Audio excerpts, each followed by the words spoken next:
Hello students, welcome back to my channel. চেনেলত সকলোকে স্বাগতম জনাইছোঁ। তো আজি আমি ক্লাছ 9ৰ নৱম শ্ৰেণী সায়েন্সৰ প্ৰথমটো চেপ্টাৰ আমাৰ চাৰিওকাষৰ বস্তুবোৰ মেটাৰ ইন আৱাৰ সাৰাউণ্ডিংছ চেপ্টাৰটো আলোচনা কৰিম। চ' তোমালোকে যিসকলে ক্লাছ 9ৰ ষ্টুডেণ্ট আছা তোমালোকে কপি এখন ল'বা, কপি এখন লৈ ভিডিঅ'টো চাবা। সম্পূৰ্ণ এই ভিডিঅ'টোত ডিটেইলিঙত তোমালোকৰ মেটাৰ ইন আৱাৰ সাৰাউণ্ডিংছ চেপ্টাৰটো আলোচনা কৰিম। চ' ইয়াতে আমি লিখি লৈছোঁ মেটাৰ ইন আৱাৰ সাৰাউণ্ডিংছ অৰ্থাৎ আমাৰ চাৰিওকাষৰ বস্তুবোৰ। চ' আমাৰ চাৰিওকাষে কি বস্তু আছে, আমি আমাৰ চাৰিওকাষে কি বস্তু দেখিবলৈ পাওঁ। চোৱা কিতাপত ইয়াতে লিখিছে যে লক্ষ্য কৰিলে আমি আমাৰ চাৰিওফালে বিভিন্ন আকাৰ ৰূপ আৰু গঠন অসংখ্য বস্তু দেখিবলৈ পোৱা যায়। বিশ্বব্ৰহ্মাণ্ডৰ এই সকলোবোৰ বস্তু যাৰ দ্বাৰা গঠিত হৈছে তাক বিজ্ঞানীসকলে পদাৰ্থ বুলি নামাকৰণ কৰিছে। অৰ্থাৎ পদাৰ্থ মানে কি বা বস্তু মানে কি, আমাৰ বিশ্বব্ৰহ্মাণ্ডত যিমানখিনি বস্তু যিমানখিনি পদাৰ্থ আছে এইবিলাক কি হয়, পদাৰ্থ হয় বা বস্তু হয়। চ' ইয়াৰ পিছতে আমি শ্বাস প্ৰশ্বাসত ব্যৱহাৰ কৰা বায়ু, খোৱা বস্তু খাদ্য, আকাশৰ মেঘ তৰা, প্ৰকৃতিৰ প্ৰতিজোপা উদ্ভিদ, প্ৰতিটো জন্তু আদি কৰি শিলগুটিটোলৈকে আনকি বালি বা বালিৰ সৰু কণিকাটো একোবিধ পদাৰ্থ। অৰ্থাৎ ইয়াতে কি কোৱা হৈছে, বায়ু তথা বালিৰ সৰু কণিকাটো কি এটা পদাৰ্থ। পদাৰ্থ কাক কোৱা হয়, আমাৰ চাৰিওকাষৰ যিমানবোৰ বস্তু আছে চববিলাক বস্তু কি কোৱা হয়, পদাৰ্থ বুলি কোৱা হয়। অ'কে, তলত মন কৰিলে আমি দেখিম যে এই আটাইবোৰ বস্তুৰে ভৰ আৰু প্ৰত্যেকৰে একোটুকুৰা ঠাই দখল কৰি আছে। অৰ্থাৎ সিহঁতৰ প্ৰত্যেকৰে নিজৰ ভৰ আৰু আয়তন আছে। এতিয়া কথা হ'ল যে পদাৰ্থ এতিয়া এটা হ'বলৈ হ'লে তাৰ বৈজ্ঞানিক কিছুমান ধাৰণা বা বৈজ্ঞানিক কিছুমান বস্তু, আমি যদি বৈজ্ঞানিক ধাৰণাৰে বুজিবলৈ যাওঁ বস্তু এটা কাক কোৱা হয় বা পদাৰ্থ এটা কাক কোৱা হয়, যাৰ কি বস্তু এটা কি থাকিব লাগিব, যাক আমি বস্তু বুলি বুজিম। বস্তু এটা নিৰ্দিষ্ট ভৰ থাকিব লাগিব আৰু ইয়াৰ আয়তন থাকিব লাগিব। আয়তন অৰ্থাৎ ই এডোখৰ ঠাই দখল কৰিব লাগিব, ইয়াৰ ভৰ থাকিব লাগিব আৰু ই এডোখৰ ঠাই আগুৰিব লাগিব। তেতিয়া আমি তাক বস্তু বা পদাৰ্থ বুলি ক'ম। বিজ্ঞানী ভাষাত বস্তুক কি বুলি কোৱা হয়, পদাৰ্থ বুলি কোৱা হয়। তাক আমি পদাৰ্থ বুলি ক'ম। চ' ইয়াৰ পিছতে লিখিছে আধুনিক যুগৰ পদাৰ্থ। এতিয়া আমি পদাৰ্থৰ ভৌতিক গুণ ফিজিকেল নেচাৰ অফ মেটাৰ। চ' এতিয়া আমি ফিজিকেল নেচাৰ অফ মেটাৰ চাম। অৰ্থাৎ পদাৰ্থৰ ভৌতিক গুণ, যে পদাৰ্থবোৰ কণিকাৰে গঠিত। অৰ্থাৎ এই বস্তুবোৰ বা পদাৰ্থবোৰ কিহেৰে গঠিত, সৰু সৰু কণিকাৰ দ্বাৰা গঠিত। সৰু সৰু বস্তু এটা কিহৰে গঠিত, সৰু সৰু কণিকাৰ দ্বাৰা গঠিত। বস্তু এটা সৰু সৰু কণিকাৰ দ্বাৰা গঠিত। যেনেকুৱা এই মাৰ্কাৰটো সৰু সৰু কণিকাৰ দ্বাৰা গঠিত। এতিয়া এই পদাৰ্থবিলাকৰ মাজত স্পেচ আছে না নাই আমি চাম কেনেকৈ। এই পদাৰ্থবোৰৰ মাজত কি আছে, ক্ষুদ্ৰ ক্ষুদ্ৰ এই পদাৰ্থ কণিকাবোৰৰ মাজত কি আছে, ব্যৱধান বা খালী ঠাই। এই পদাৰ্থৰ কণিকাবোৰৰ মাজত খালী ঠাই আছে। আমি এতিয়া কেনেকৈ বুজিম যে পদাৰ্থবোৰৰ মাজত খালী ঠাইবোৰ আছে যে, ইয়াৰ কাৰণে আমি এতিয়া বিকাৰত পানী ল'ম আধা, আৰু ইয়াত আমি নিমখ বা চেনি দিম। দি এই পানীখিনি নিমখ বা চেনিৰ লগত মিক্স কৰিলে, আৰু মিক্স কৰি দিয়াৰ পিছত কি হৈ যাব, এই নিমখখিনি এই পানীৰ মাজত কি হৈ যাব, এবজৰ্ব হৈ যাব। অৰ্থাৎ আমি ক'ব পাৰিম যে এই পানীৰ কি আছে, অৰ্থাৎ কণিকাৰ মাজত কি আছে, ব্যৱধান আছে। সেই পানীৰ কণিকাবোৰৰ মাজত এই নিমখ বা চেনিখিনিৰ কণিকা কি কৰিলে, সোমাই গ'ল। যাৰ কাৰণে আমি এই নিমখ বা পানীখিনি, আমি নিমখ বা চেনি যেতিয়া মিহলি কৰোঁ তেতিয়া আমি সেই চেনি বা নিমখখিনি দেখা নাপাওঁ। ক'ত যায়, এইবিলাক পানীৰ কণিকাবোৰৰ মাজত নিহিত হৈ যায়, যাক আমি ডিজল্ভ বুলি কওঁ। এই কণিকাবোৰে কি কৰি যায়, পদাৰ্থ কণিকাবোৰৰ মাজত পানীৰ কণিকাবোৰৰ মাজত এই নিমখখিনি বা চেনিখিনি কি হৈ যায়, ডিজলভ হৈ যায়, যাৰ কাৰণে আমি ইয়াক দেখি পোৱা নাযায়। দেখো অ'কে, এতিয়া আমি চাম যে এই পদাৰ্থবোৰ কণিকাবোৰ কিমান ক্ষুদ্ৰ। এই পদাৰ্থবোৰৰ কণিকাবোৰ কিমান ক্ষুদ্ৰ সেইটো চাম আমি। পদাৰ্থৰ কণিকাবোৰ কিমান ক্ষুদ্ৰ। আমি যদি 100 মিলিলিটাৰ এটা বিকাৰ লওঁ আৰু বিকাৰটো লৈ তাত যদি আমি পটাছিয়াম যদি দিওঁ, পটাছিয়াম পাৰমাংগনেটৰ কেইটামান স্ফটিকে কি কৰিব পাৰে, প্ৰায় 1000 লিটাৰ 1000 লিটাৰ পানীক ৰঙীন কৰিব পাৰে। অৰ্থাৎ যদি আমি এটা 10 মিলিলিটাৰ দ্ৰৱণ লৈ তাত আমি 90 মিলিলিটাৰ পৰিষ্কাৰ পানীত মিহলোঁ, তো কি হ'ব, যদি আমি ইয়াতে 90 মিলিলিটাৰ পানী লৈ ইয়াতে আমি 10 মিলিলিটাৰ যদি আমি পটাছিয়াম পাৰমাংগনেট লওঁ আৰু লৈ এনেকৈ আমি 10টা বিকাৰ লৈ তাত যদি আমি চেমকৈ পানী 90 ml দিওঁ আৰু ইয়াৰ পৰা ইয়াতে যদি আমি 10 মিলিলিটাৰ দিওঁ, ইয়াৰ পৰা ইয়াত যদি আমি 10 মিলিলিটাৰ দিওঁ, ইয়াৰ পৰা যদি আমি ইয়ালৈ 10 মিলিলিটাৰ দিওঁ, তেতিয়া কি হৈ যাব, সকলোবোৰ পানী কি হৈ যাব, ৰঙীন হৈ যাব। এনেকৈ আমি 10 বাৰ 12 বাৰ কৰিলেও ই ৰঙীনেই হৈ থাকিব।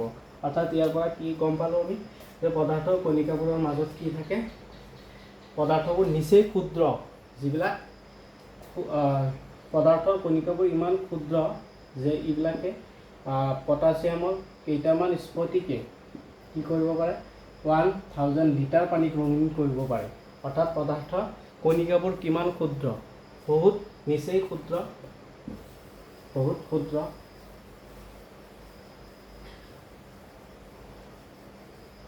এতিয়া আমি পদাৰ্থৰ কণিকাবোৰৰ বৈশিষ্ট্য, characteristics of particle of matter চাম। পদাৰ্থৰ কণিকাবোৰৰ মাজত ব্যৱধান আছে।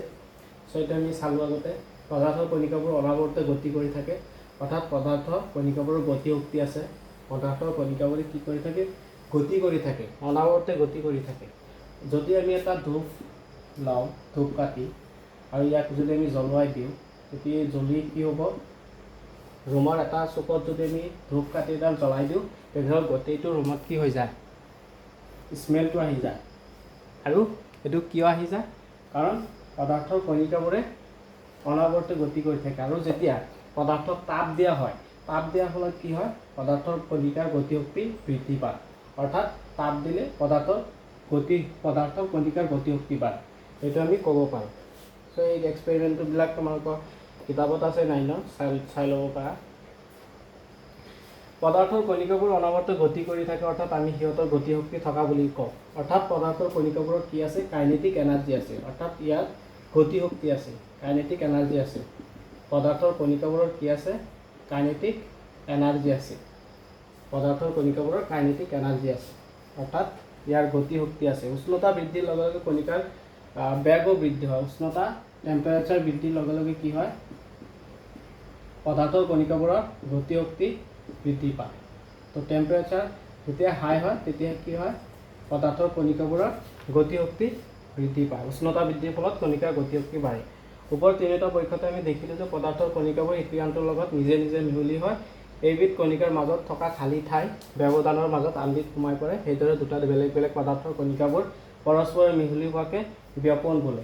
ঠিক এনেকৈ ইয়াত এটা কোৱা হৈছে যে পৰস্পৰে মিহলি হোৱাকে, যেনেকৈ আমি নিমখ পানী চাইছিলোঁ যে নিমখে কি হৈছিল, পানীৰ লগত মিহলি হৈছিল।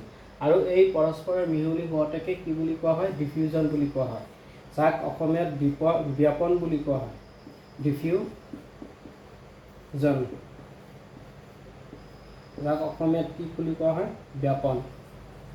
এইবিলাক নোটছ কৰি ৰাখিবা, ব্যাপন বুলি কোৱা হয়, যাক অসমীয়াত ব্যাপন বুলি কোৱা হয়। অ'কে, আমি লক্ষ্য কৰিছোঁ যে গৰম কৰিলে ব্যাপনৰ মাত্ৰা বাঢ়ে, অৰ্থাৎ টেম্পাৰেচাৰ বঢ়ালে কি হয়, ব্যাপনৰ মাত্ৰা বাঢ়ে।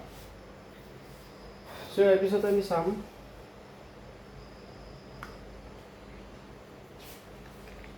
পদাৰ্থৰ কণিকাবোৰৰ মাজত কি আছে, আকৰ্ষণ বল আছে। আকৰ্ষণ শক্তি আছে, পদাৰ্থৰ কণিকাবোৰৰ মাজত আকৰ্ষণ শক্তি আছে, অৰ্থাৎ ইটোৱে আনটোক আকৰ্ষণ কৰে পদাৰ্থৰ কণিকাবোৰে। আমি পদাৰ্থৰ তিনিটা ষ্টেজ পাইছিলোঁ। প্ৰথম ষ্টেজটো হ'ল যে পদাৰ্থ গোটা, দ্বিতীয় জুলীয়া, আৰু তৃতীয়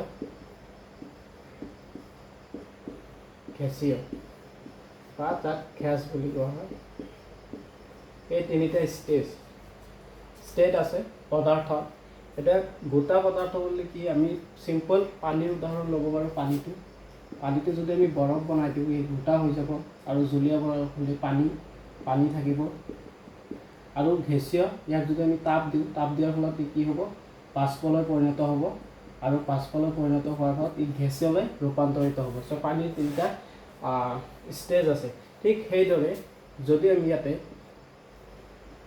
বৰফ এটুকুৰা লওঁ আৰু পানী লওঁ এটা বিকাৰত, আৰু বৰফ লওঁ আৰু এটা বিকাৰত আমি যদি তাপ দি ইয়াক পানীবিলাকক ভাস্পলৈ ৰূপান্তৰিত কৰোঁ, এতিয়া কি হ'ব যে এই যিটো বৰফ আছে ইয়াৰ কণিকাবোৰে কি হৈ আছে, বেছি আকৰ্ষণ বলেৰে আকৰ্ষিত হৈয়ে আছে, অৰ্থাৎ বেছি আকৰ্ষণ বলেৰে বান্ধ খাই আছে, যাৰ ফলত এই বৰফটো কি হৈছে, গোটা অৱস্থাত আছে, অৰ্থাৎ ইয়াৰ কণিকাবোৰ বহুত কাষত আছে, ওচৰা ওচৰিকৈ আছে। আৰু ইয়াৰ পিছত যদি আমি পানী চাওঁ, পানীৰ কণিকাবোৰ অলপমান ব্যৱধান আছে, কণিকাবোৰৰ মাজত অলপমান খালী ঠাই আছে, যাৰ ফলত এই পানীটো যে কি হয়, লৰচৰ কৰি থাকে। আমি যিটো বিকাৰত লওঁ, সেই বিকাৰৰ ৰূপটো লৈ লয়। চ' আৰু যেতিয়া আমি গেছৰ কণিকাবোৰ বহুত দূৰে দূৰে থাকে, চ' ইয়াৰ আকৰ্ষণ বল খুব কম। চ' ইয়াৰ যিটো গোটা পদাৰ্থ আছে, ইয়াৰ আকৰ্ষণ বল চবচে বেছি। তাৰপিছত যিটো পানী বা জলীয় কোনো বস্তু আছে তাক মডাৰেট বা মধ্যমীয়া বুলি ক'ব পাৰি, আৰু যিটো গেছীয় তাত একেবাৰে কম, যাক নাই বুলি ক'ব পাৰি আকৰ্ষণ বল। চ' তাত একেবাৰে কম। চ' এই তিনিটা ষ্টেজ আছে। পদাৰ্থৰ কণিকাবোৰৰ মাজত কি থাকে, গতিশক্তি আছে।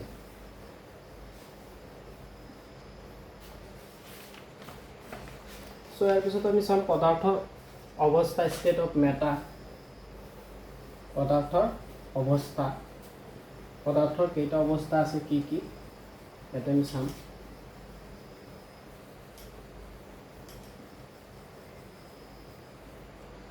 ষ্টেট অফ মেটাৰ, অৰ্থাৎ পদাৰ্থৰ অৱস্থা। পদাৰ্থৰ কি অৱস্থা আছে অলপ আগতে মই ক'লোঁ। প্ৰথমটো আছে গোটা অৱস্থা,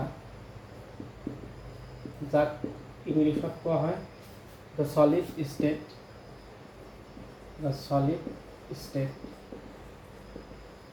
ইয়াৰ পিছতে আছে জলীয় অৱস্থা,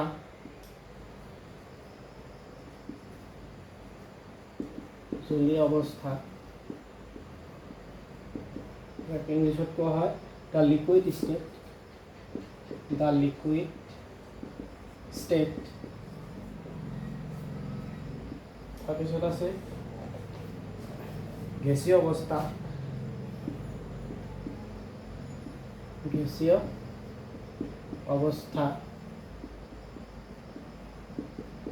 যাক কোৱা হয় দ্য গেছেছ ষ্টেট।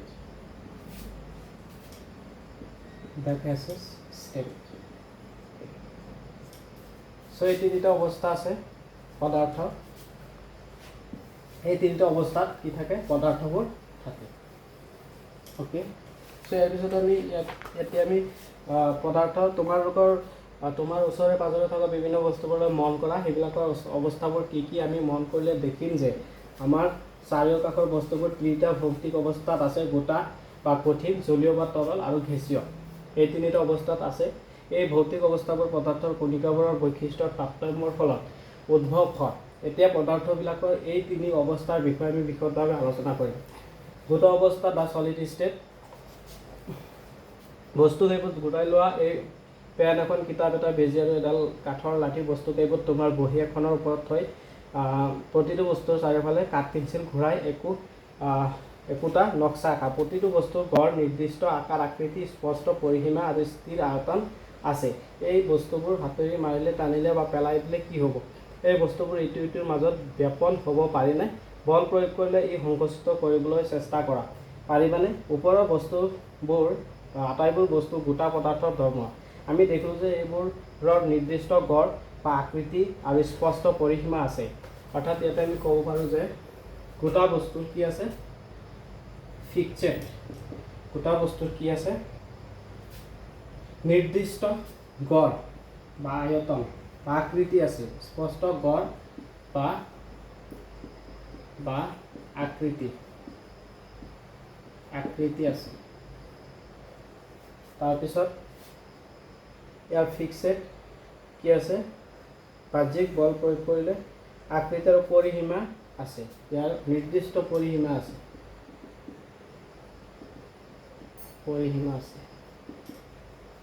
চ' এইবিলাকক আমি গোট অৱস্থা বুলি ক'ম, যিবিলাকৰ নিৰ্দিষ্ট ভৰ, নিৰ্দিষ্ট আকাৰ, আকৃতি আৰু আয়তন আছে, তাক আমি গোটা পদাৰ্থ বুলি ক'ম। অ'কে, তাৰপিছত আছে জলীয় অৱস্থা বা লিকুইড ষ্টেট। তো লিকুইড ষ্টেটত তোমালোকে পানী, তেল খোৱা তেল, গাখীৰ, ফলৰ ৰস, ঠাণ্ডা পানী, বিভিন্ন আকৃতিৰ পাত্ৰ, প্ৰতিটো বস্তুৰ ফ্লেম লৈ পাত্ৰবোৰত ভৰোৱা, একোটা দাগ দিয়া। এই জলীয় পদাৰ্থবোৰৰ মাজত কি? আমি দেখিলোঁ যে জলীয় পদাৰ্থৰ নিজা আকৃতি নাই। জলীয় পদাৰ্থৰ কি নাই? নিজা আকৃতি নাই।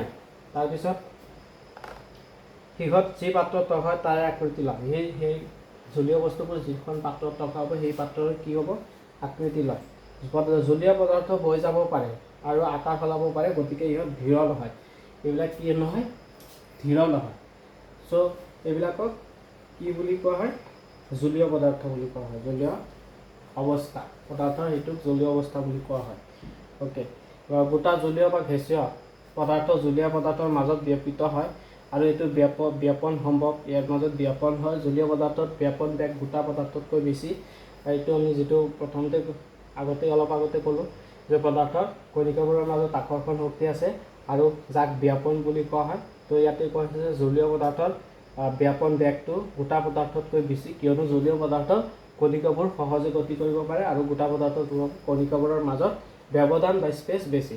এতিয়া হ'ল গেছীয় অৱস্থা। তোমালোকে বেলুন বিক্ৰী কৰা মানুহ এজন চিলিণ্ডাৰৰ অসংখ্য বেলুন ফুলোৱা দেখিছানে? এই চিলিণ্ডাৰৰ পৰা কিমান বেলুন ফুলাব পাৰি মানুহজনক সুধি লোৱা। চিলিণ্ডাৰৰ গেছ কি তাকো সুধি ল'বা।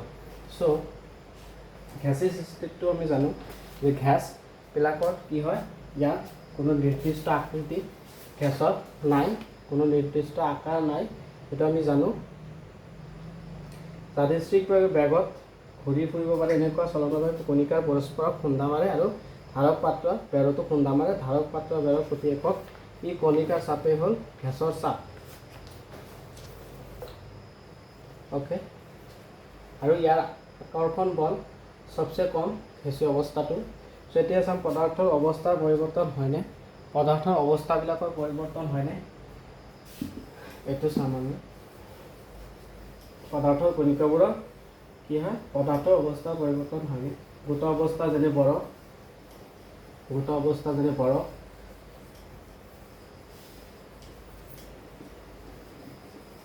গোটা অৱস্থা যদি বৰফটো কি হয়? এটা গোটা অৱস্থা, বৰফ গোটা অৱস্থা। আৰু জলীয় অৱস্থাত আমি সকলো পৰিচিত কি হয়? পানীটো কি হয়? জলীয় অৱস্থা, গেছীয় অৱস্থা, জলীয় ভাপ।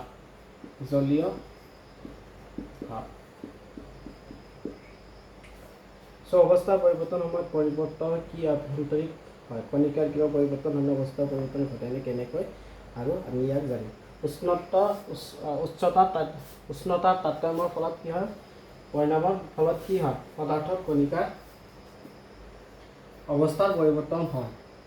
যদি আমি বৰফক তাপ দিওঁ, ই কি হয়? জলীয় অৱস্থালৈ পৰিৱৰ্তন হয়। আৰু যেতিয়া আমি পানীক তাপ দিওঁ তেতিয়া ই গেছীয় অৱস্থালৈ পায়। অৰ্থাৎ তাপৰ ফলত কি হয়? পদাৰ্থ বা বস্তুৰ অৱস্থাৰ পৰিৱৰ্তন হ'ব পাৰে।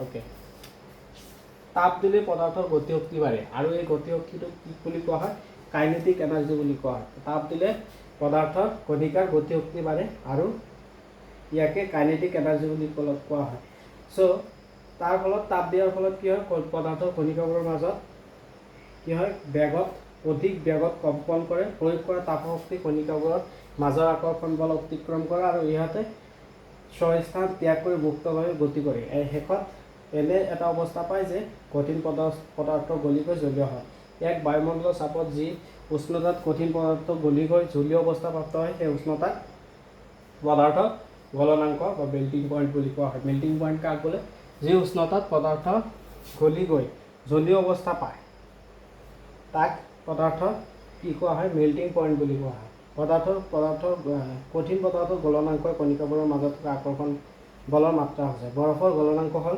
23.60 K 23.16 K কেলভিন এইটো হ'ল কি হয় বৰফৰ কঠিন পদাৰ্থৰ গলনাংক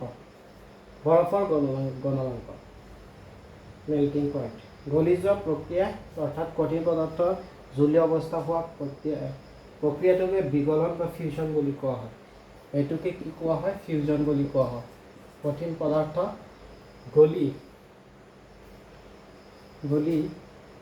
জলীয় অৱস্থা প্ৰাপ্ত হোৱাকে ফিউজন বুলি কোৱা হয় ওপৰৰ বৰফ গলোৱা পৰীক্ষা তোমালোকে নিশ্চয় মন কৰিছা যে বৰফ গলিবলৈ আৰম্ভ কৰাৰ লগে লগে অৰ্থাৎ গলনাংক 0 ডিগ্ৰী পোৱাৰ পিছত গোটেই বৰফটো হৈ উষ্ণতাৰ পৰিৱৰ্তন হোৱা নাই বিকাৰটো গৰম পানী থাকে তাত প্ৰয়োগ কৰা স্বত্তেও উষ্ণতা বৃদ্ধি নাই বৰফৰ কণিকাবোৰৰ মাজত আকৰ্ষণ বল অতিক্ৰম অৱস্থাৰ পৰিৱৰ্তন ঘটাবলৈ এনে তাপ প্ৰয়োগ কৰা হয় সো ইয়াৰ পিছত আমি নেক্সট টপিকবোৰ চাম আজি এইখিনি টপিকে এই ভিডিঅ'টো সামৰিছোঁ ইয়াৰ পিছত আমি আকৌ এটা এই চেপ্টাৰটোৰ ওপৰত ভিডিঅ' আনিম য'ত আমি পিছৰ টপিকবোৰ আলোচনা কৰিম আজিলৈ এইখিনিয়ে ধন্যবাদ চেনেলটোত নতুন হৈ থাকিলে চেনেলটো ছাবস্ক্ৰাইব কৰি দিবা আৰু কাষত থকা বেল বাটনটো অন কৰি দিবা আজিলৈ এইখিনি পিছতে আমি লগ পাম পুনৰ এটা নেক্সট লেকচাৰত আৰু ইয়াৰে ছেকেণ্ড লেকচাৰ আনিম ধন্যবাদ